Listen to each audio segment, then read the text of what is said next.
Hi. So in this video, I'm gonna go over the proof of ability to operate and how to properly package the documents, the receipts, what to sign, what it looks like, and the areas you need to be concerned about. Oftentimes, what I find is the proof of ability to operate document is properly completed, but then one way or the other, someone, usually the applicant, didn't add or didn't understand to remove or add something, and then AHCA rejects it. As we know, the proof of ability to operate is one of the most commonly rejected documents, and it's one of the reasons why most applications are rejected when you submit your initial application for your ALF license in Florida. I see these a lot. And I see the same kind of mistakes, and hopefully today will help you to solve some of this. And feel free to click the link in the description, learn more about me. And remember, the proof of ability to operate document is pretty much a document that tells AHCA that you have enough funding to where when you are open, let's say if you only have one resident and you're waiting to get more residents and you need to pay the bills, you have enough money reserved to be able to do so. The amounts are different from person to person. It depends on your expenses and different factors that goes into it. And the way that you know exactly how much is when you contact the person who do the proof of ability to operate form. They will tell you how much is needed after they do the numbers, okay? Here you can see this is the administrator certificate. Here, what you need to worry about is you're going to get this signed as the administrator. Make sure that it's properly signed, that all of the areas are signed. I've seen people get it stamped and signed, but then this area, for example, is not signed or not checked off. Do your best not to let this happen. This should also be signed in blue ink, but I've had some of my clients sign it in regular black ink and AHCA has not rejected it. Make sure this page is signed. The next one I will show is this page, which is not part of the proof of ability to operate. This is a document that was put together with the expenses or receipts that the client put. And I thought this was a great idea that they did that. As you can see here, $39.81. Those are the amounts that they need to show on each receipt.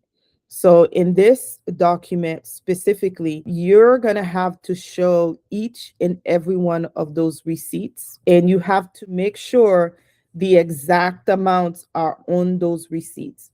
Sometimes I've seen clients have an invoice that would show this is how much we are charging you, but then it doesn't say how much was paid. AHCA will reject that. So you need the receipt to show how much you paid, not just an invoice. Now, sometimes you can do screenshots from your bank statement, or even some people have Zelle. You can do those screenshots. But the cleanest way to do it is to request a receipt from the company from what you have paid. The other thing I have seen is this one-stop rack electric generator. Let's say if this was an invoice for $20,960, the client would put a deposit for, let's say, $20,000, and then $960 was not paid. And now you're presenting this to AHCA. AHCA will want to know, well, what happens to the $960? If you're putting this on here like this is how much you have paid. You need to have the receipt as a payment you have done. Yeah, so be careful with those. Those are the most commonly mistakes I have seen in objections that we've received from clients, and they don't know how to fix that. Okay, so remember, each and every one of these receipts, you need to stack them up, put them with the proof of ability to operate, and mail them to AHCA. You cannot miss a penny, okay? It has to be the exact amount. Could you imagine AHCA is literally going to pick up one receipt, add it up, pick up another one, add it up, and your total amount needs to be that. And everything needs to match. I think I explained that. I think you got the point.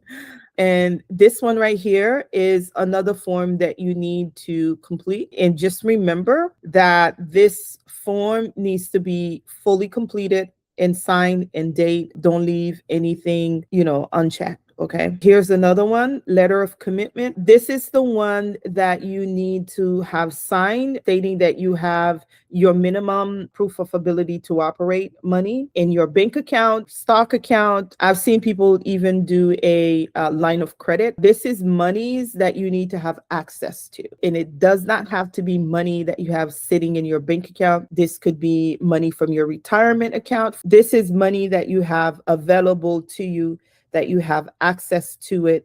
It is tied to your name. And if it's a joint account between you and your husband, that you have legitimate rights to that money. Okay. And you have to show that. So on here, there are some important information that you need to know. So the total receipts that we look at, those are all the numbers that he put together from the information that was given from the client. And what you really need to know is, out of all of those receipts that were totaling to $38,039.81 plus what you paid to get this form developed, you need to show a proof of ability to operate of $64,089.81, meaning your bank account needs to have at least $64,089.81. And you're going to complete all of this up here, and you're going to make sure everything is signed, and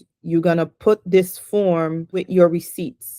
Okay. And also the receipts that you paid to get the form completed. And this number, don't be too focused on this number because it changes based on the size of the ALF that you are opening. This number is also different depending on your situation and what the numbers are, but that's what you need to know. Okay. Most people make mistakes because they don't add the receipts. Okay. You need to add the receipts. You need to make sure that you are checking the numbers, make sure there aren't any typos in between the numbers. I won't go into the rest of the proof of ability to operate.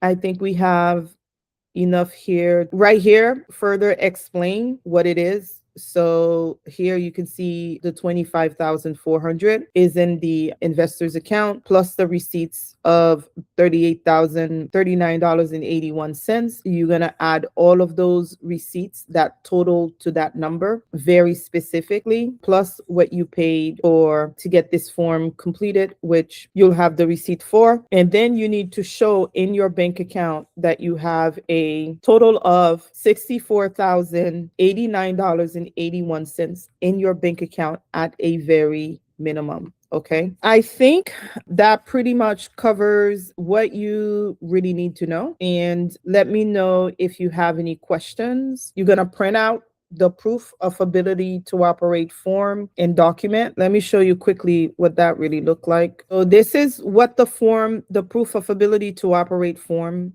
looks like. You're going to print everything out.